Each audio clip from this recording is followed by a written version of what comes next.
안녕하세요. 인체 구조와 기능 정경진입니다. 오늘은 9번째 시간이에요. 순환기계의 구조와 기능 공부하고 있고요. 오늘은 순환기계에서 세 번째 파트인 혈관 파트 진행하도록 하겠습니다. 은하출판사 페이지 90페이지. 자, 페이지 90페이지입니다. 혈관 들어가기 앞서서 혈액의 특성이라는 부분이 팁에 있어서 한번 보고 지나가도록 하겠습니다. 혈액은 물보다 3배에서 4배 정도로 점도가 있어요. 점성이 높다고 합니다. 이제 물처럼 쉽게 흐르지 않죠. 약간 걸쭉합니다. 비중은 1.048에서 1.066이 정상이다 라고 하는 거. 물의 비중이 1이라면 물보다 약간 물에 띄웠을 때 혈액이 가라앉는다고 보시면 됩니다. 헌혈을 하러 가셨을 때 예전에 오래전에 헌혈을 하러 가시면 어떤 파르스름한 용액에다가 혈액을 한 방울 떨어뜨려 본 걸 해본 적이 있는 분들이 계실 겁니다. 혈액의 비중을 알아보는 건데요. 파르스름한 용액은 황산고리 수용액이라고 해요. 그 황산고리 수용액에다가 혈액을 한 방울 떨어뜨렸을 때 혈액이 서서히 가라앉는 정도가 되어야지 수혈을 할 수가 있어요. 우리는 수혈을 하거나 그죠, 헌혈을 하러 갔을 때 우리 건강한 피를 다른 사람에게 헌혈을 해야 되기 때문에 피의 점성이라든지 비중을 간단하게 측정해 보는 검사를 그 자리에서 이제 한 방울 떨어뜨려 보는 걸로 시행을 하게 되는데, 피 검사를 기계로 진행하거나 하다 보면 너무 시간이 오래 걸리기 때문에 이렇게 간단한 검사가 있었어요. 요즘에는 기계가 좋아져서 그 자리에서 뭐 기계로 측정한다고 해요. 이렇게 용액에다가 떨어뜨려 보지는 않고, 이렇게 혈액을 떨어뜨렸을 때 그 용액에 살살 가라앉아야지 그게 헤모글로빈 수치가 정상 이상이라고 하는 거예요. 혈액이 가라앉지 않고 뜨거나 중간에 이렇게 붕붕 떠 있거나 너무 천천히 가라앉거나 시간이 오래 걸리거나 하면 그것은 이제 우리 헤모글로빈 수치가, 우리 적혈구의 헤모글로빈 수치가 낮아서 그런 겁니다. 우리 헤모글로빈 수치가 낮은 혈액을 수혈을 할 수가 없으니까 그때는 이제 혈장만 헌혈을 하게 되거나 뭐 그런 식으로 진행하게 되죠. 자, 그리고 우리 혈액은 0.9% 소금기를 가지고 있어요. 생리식염수가 우리 몸의 등장액이라고 하잖아요. 생리식염수가 0.9% NaCl 용액입니다. 1% 되면 어떻게 될까요? 1% 되면 고장성이고 0.8%로 내려가면 저장성이라고 볼 수 있죠. 0.9%가 우리 몸의 생리식염수 등장액이라는 거. 그리고 우리 혈액은요, 약 알칼리성이다. pH 7.35에서 7.45가량 됩니다. 중성은 7이죠. 7에서 약간 pH가 올라가져 있으니까 약 알칼리성입니다. 약 염기. 자, 체중 1kg당 70에서 75ml의 혈액이 포함되어 있고, 성인의 총 혈액량은 대략 4에서 6L 된다고 합니다. 자, 그리고 혈관 보실게요. 혈관은 우리 몸에서 세 종류가 있어요. 심장으로부터 나가는 혈액의 통로가 되는 동맥이 있고요.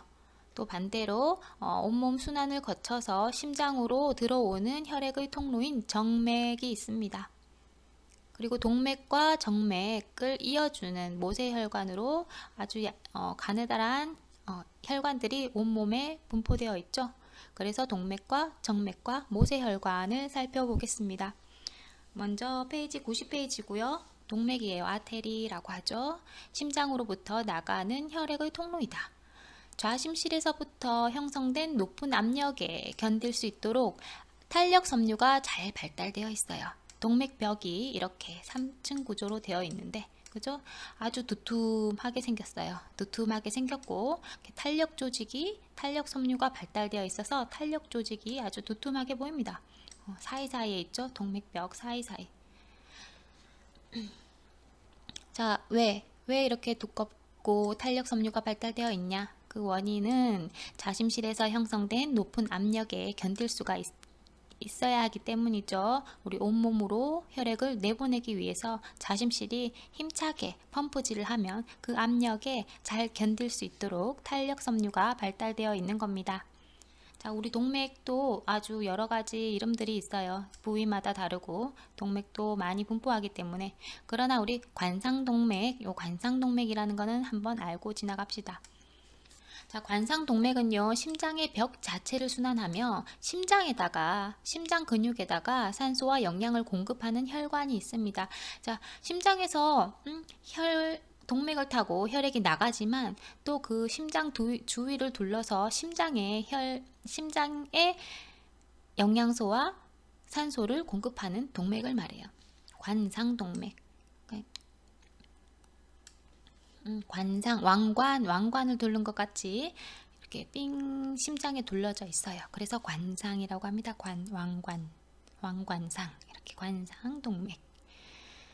자, 조직 쪽으로 갈수록 동맥도요. 처음에는 이렇게 아주 두껍다가 점점 미세한 혈관인 세동맥으로 점점 갈라지게 되죠. 그 직경이 두껍다가 점점 얇아지게 됩니다. 가늘어지게 됩니다. 그 직경 자체는 동맥보다 정맥이 더 넓어요, 커요. 직경은. 그러나 동맥은 이게 혈관 벽이 두껍다고 볼 수 있죠. 자, 동맥으로 나가서 세동맥을 거쳐서 혈액들은 모세혈관으로 도달하게 됩니다. 모세혈관에서는요, 우리 어떤 일을 할지 잘 생각해 볼까요? 모세혈관에서는 우리 조직에다가 영양소를 공급하고 또 노폐물을 받아와요. 산소를 공급하고 탄산가스를 받아와요. 그렇기 때문에 우리 혈관 중에서 가장 가는 혈관이기도 하고 혈관벽이 내피세포의 단일층으로만 되어 있습니다. 혈관벽이 얇아야지 조직과의 물질 이동이 수월하기 때문에 영양분이나 산소가 쉽게 조직 속으로 들어가고 또 탄산가스나 노폐물은 또 쉽게 혈액 내로 들어오기 위해서 혈관벽이 아주 얇은 거예요.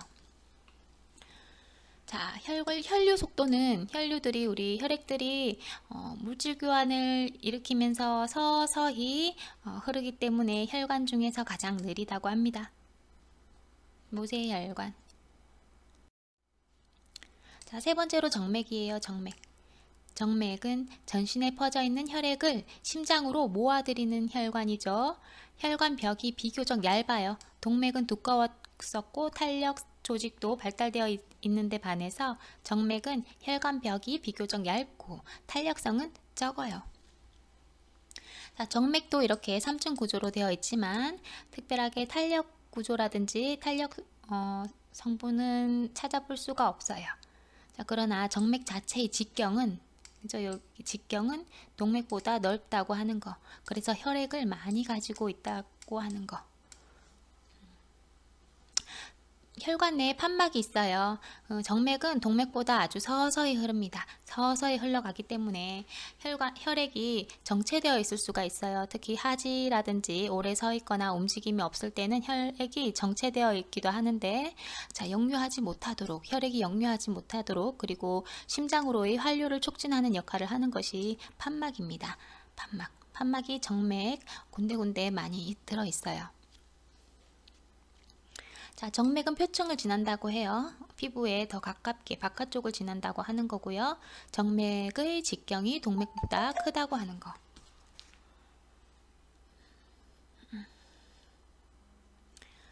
그리고 정맥에는요, 우리 혈액의 총 75%가 정맥계에 수용되어 있어요.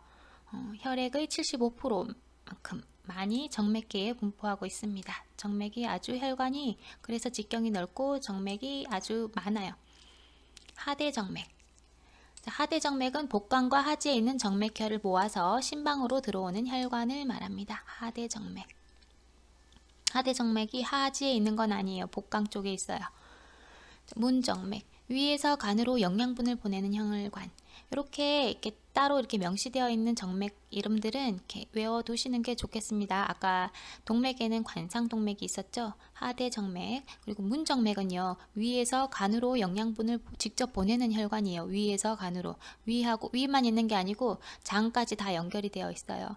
위하고 장에서 영양소가 흡수가 되면 그걸 간으로 이동시켜서 간에서 영양분이 대사가 되고 영양분을 저장하는 기능도 하죠. 이때 문정맥이라는 정맥이 있습니다. 우리 간에 들어가는 혈관은 두 가지가 있어요. 간 동맥이 있고요. 그리고 문정맥이 있어요. 그리고 나가는 혈관은 하나예요. 그래서 간 정맥이라고 하나가 있어요. 자, 이때 간 동맥은 동맥혈을 실어다 주는 역할을 하죠. 간에 공급하고, 문정맥이라는 것은 이제 위나 장에서 간으로 영양분을 보내는 혈관입니다. 그리고 다 보내고 남은 노폐물과 탄산가스를 받아서 간 정맥으로 나가는 거죠. 자, 76페이지라고 되어 있네요. 76페이지. 호흡기계에서 이 그림을 본 적이 있어요.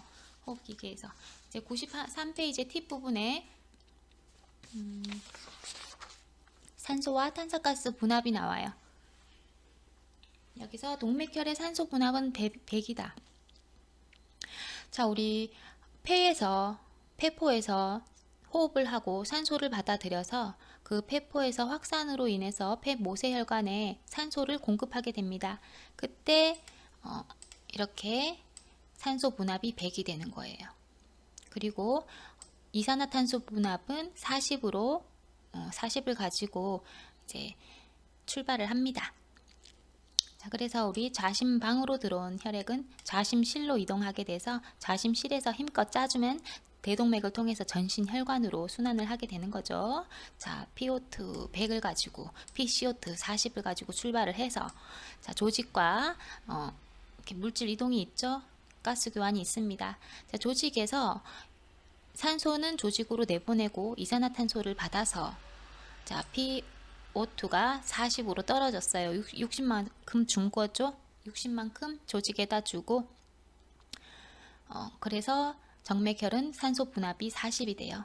여기 정맥혈이 이쪽에 흐르는 거죠. 정맥혈이 조직을 다 산소를 주고 들어오는 혈액을, 심장으로 들어오는 혈액을 정맥혈이라고 하죠. 산소 분압이 40됩니다. 자, 동맥혈은요. 동맥혈은 탄산가스는 40으로 출발했어요. 이쪽이 동맥혈이죠. 산소를 받아서, 폐에서 산소를 받아서 이쪽이 동맥혈인데, 이산화탄소 분압이 40으로 출발했다가 우리 탄산가스를 조직에서 받아서 45가 됩니다. 그래서 동맥혈의 탄산가스 분압은 40에서 조직을 거치면서 탄산가스를 도로 받아와서 45로 증가가 되었어요. 5 차이밖에 안 나죠. 산소는 60 차이가 나는데. 자, 그렇게 해서 다시 폐로 오게 되죠. 폐로 오게 돼요. 산소를 다시 받으러 순환을 거치고, 그때 산소 분압이 40이었고 다시 산소를 폐포에서 받으면 100이 되는 거예요. 그리고 PCO2는 45에서 폐포로 내보내게 돼요. CO2는 폐포로 내보내서 밖으로 배출하게 되고 다시 40을 가지고 또 심장으로 돌아가는 겁니다. 혈압입니다. 혈압은 페이지 94페이지에 있고요. 참고 박스 안에 있습니다. 본문에. 자, 혈압은 혈액이 혈관벽에 저항하는 힘 말합니다. 우리가 활력 징후에서 혈압을 측정하죠. 그때 120에 80이라고 혈압 정상치가 이렇게 적게 되는데, 앞에 적은 120이라는 수치는 수축기 혈압을 말합니다. 자, 그리고 뒤에 적은 80은 이완기 혈압을 말하죠. 수축기 혈압은요, 우리 자심실이 수축될 때 그 압력을 말해요. 자심실이 수축해서 전신에 혈액을 내보내기 때문에 이 수축시 혈압이 가장 압력이 크겠죠. 그리고 압력이 제일 떨어지는 좌심실의 이완 시기에 이완기 혈압을 잽니다. 자, 120에 80이라고 이렇게 적는 것은 최대한 심장이 크게 수축할 때와 적은 압력을 내보낼 때 이런 수치를 말할 수가 있습니다. 자, 맥압은 수축기 혈압에서 이완기 혈압을 뺀 수치로 120에 80이라면 이 맥압의 수치는 40이 되겠죠. 혈압에 영향을 주는 요인은요, 혈류량이 있어요. 혈액의 양이 많을수록 혈압은 올라간다고 하는 거. 심박동수 있습니다. 심박동수가 빨라지면 빨라질수록 한 번 내보내는 혈액량이 줄어들기 때문에 혈압은 떨어진다고 볼 수 있겠죠. 자, 그리고 심장의 수축력이라든지 혈관의 저항성이라든지 혈관의 탄력성도 혈압에 영향을 줄 수 있습니다. 그리고 혈액의 점도, 호르몬 등이 있습니다. 자, 그리고 내적 조절 기전에 의해서 혈압이 조절이 되기도 하고 신경적으로 조절해서 혈압을 조절하기도 합니다. 먼저 신경 조절부터 보시면은요, 뇌의 연수라는 부분이 우리 신경 조절의 중추라고 볼 수 있죠. 우리 앞에서 호흡기계에서도 호흡의 중추가 되는 곳이 연수였어요. 심장 박동의 중추가 되는 곳도 연수입니다.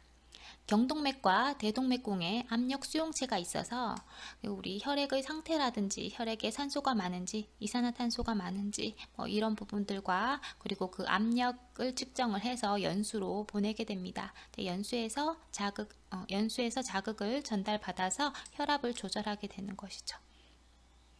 자, 이게 뇌의 실제 모습이래요. 자, 뇌의 실제 모습이고 연수는 이 부분이 됩니다. 그죠? 이 아랫 부분이에요. 연수 아래로 이렇게 척수로 이렇게 이어지는 거죠. 척수신경으로 이렇게 이어지는 거고, 자, 뇌와 척수를 연결하는 곳이 연수, 호흡 중추이면서 심장 중추가 되는 우리 생명의 중요한 역할을 하는 뇌의 한 기관입니다. 자, 그리고 내적 조절 기전 보실게요. 내적 조절 기전에서는 우리 심장 자체가 혈압을 조절하는 겁니다. 혈액으로 보내는 양을 증가시켜요. 혈액에서 심장으로 보내는 혈류량을 증가시켜서 심실이 더욱 강하게 수축을 하면서 혈압이 상승하는 거예요. 자, 그리고 우리 신장도 소변을 만드는 기관인데 우리 혈액의 기전에 작용을 합니다. 신장은 어떻게 작용하냐면 신장으로 가는 혈류량이 줄어들면 이제 신장은 어떤 기능을 해요? 우리 혈액을 걸르는 역할을 하죠. 걸러서 노폐물을 걸러내서 소변으로 내보내야 되는데 신장으로 가는 혈류량이 줄어들면 우리 신장이 비상사태임을 감지해서 자, 이 레닌이라는 물질을 분비하게 됩니다. 자, 이 레닌이라는 물질이 다른 기전들에 의해서 안지오텐신2라고 하는 물질을 만들어내는데 이 안지오텐신2라는 물질이 우리 혈관을 수축을 시키면서 혈압을 상승시키는 효과를 나타내요. 자, 그러면서 또 부신으로 가서 알도스테론을 분비를 자극하게 됩니다. 이 알도스테론이라는 호르몬도 신장에서 나트륨의 재흡수를 촉진하는 역할을 합니다. 나트륨이 혈관으로 재흡수가 되면 삼투작용에 의해서 우리 수분도 혈류로 많이 들어오게 되면서 결과적으로 혈류량이 많아지면서 혈압을 또 상승시키는 효과를 가져옵니다. 자, 이렇게 해서 심장뿐만 아니라 신장도 혈압에 영향을 미친다고 하는 거 내적 조절 기전으로 알아두시기 바랍니다. 자, 우리 신장 조금 이렇게 약간 어려운 단어들이 나왔어요. 안지오텐신이라든지 레닌이라든지 요걸 간단하게 제가 그림을 그려봤습니다. 자, 우리 간에서는요 아주 간이 많은 일을 해요. 그죠? 간은 안지오텐시노젠이라는 물질도 만들어내는데 요 물질들을 만들어 놓고 기다리고 있어요. 자, 우리 신장으로 가는 혈류량이 줄어들면 신장에서 레닌이라는 물질이 분비가 된다고 했어요. 혈류로 내보내게 돼요. 신장에서. 자, 이 레닌이라는 물질은 우리 신장이 레날이라고 하죠. 의학용어로 레날이라고 하니까 신장에서 내보내는 물질인 레닌이 됩니다. 자, 이 레닌은 비상이야 그러면서 우리 신장에 가는 혈류량이 줄었기 때문에 아마도 심장에 혈압이 줄어든 것 같아 그러면서 혈류를 떠다니면서 외칩니다. 자, 이때 안지오텐시노겐을 만납니다. 자, 안지오텐시노겐이 레닌과 만나가지고 안지오텐신1이라는 물질이 돼요. 안지오텐신1은 뭐 특별하게 하는 일은 없어요. 이 친구는 그냥 이렇게 혈류량을 떠다니다가 폐로 가서 폐에서 만들어 놓은 ACE 하는 효소가 있어요. ACE 효소와 만나서 안지오텐신2로 변합니다. 자, 이때 비로소 안지오텐신 2가 뿅 혈관을 수축해서 혈압을 상승하는 효과를 1차적으로 가져오게 됩니다.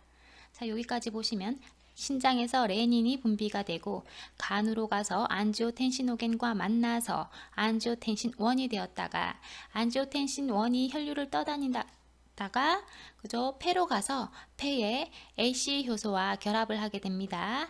그리고 안지오텐신 2가 뿅 하고 나타나게 되면 이 친구가 비로소 혈관을 수축시키고 혈압을 상승하는데 2차적으로 뿅 부신으로 가서 신장 위에 붙어 있죠. 부신 피질에 뿅 알도스테론이라는 호르몬을 분비를 하게 돼요. 자, 알도스테론은요 호르몬이에요. 부신 피질 호르몬인데 이 알도스테론이 하는 일은 뿅 그죠? 신장의 나트륨을 재흡수를 촉진시킵니다. 신장에서 나트륨이 소변으로 나가기 전에 막 다시 혈관으로 불러들이는 거야. 혈관으로 불러들일 때 물이 나트륨만 들어오는 게 아니고 물이 삼투작용에 의해서 나도 같이 가 그러면서 막 혈액으로 막 증가하게 되죠. 혈류량이 수분까지 들어오니까. 그러면서 결과적으로 혈압이 더욱더 올라가게 됩니다.